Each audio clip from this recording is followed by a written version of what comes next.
Welcome to the Banker Lamp. Please enjoy the video. You start by eliminating quick causes, restart the bot and the server, and watch whether lag disappears. Next, inspect CPU, RAM, and network metrics so you know whether the bottleneck is compute or bandwidth. Once you spot overloaded resources, lower the voice channel bitrate to 6496 kbps and rejoin. That immediate change often reduces packet loss and decode lag.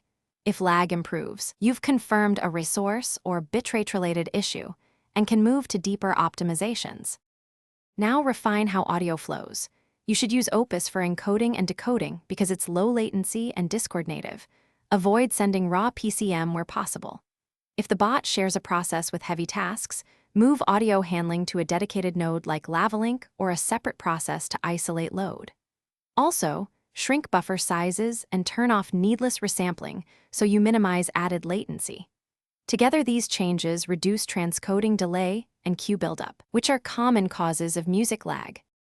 Finish by stress testing under expected load. Add shards or move to a VPS with better network bandwidth if you hit limits, and then monitor logs, jitter, packet loss, and RTCP statistics so you see exactly where packets drop.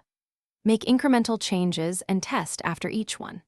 If lag still happens, switch voice region briefly or try a different client to isolate Discord side or client side faults. Key tip: if audio stutters only for some users, prioritize network diagnostics.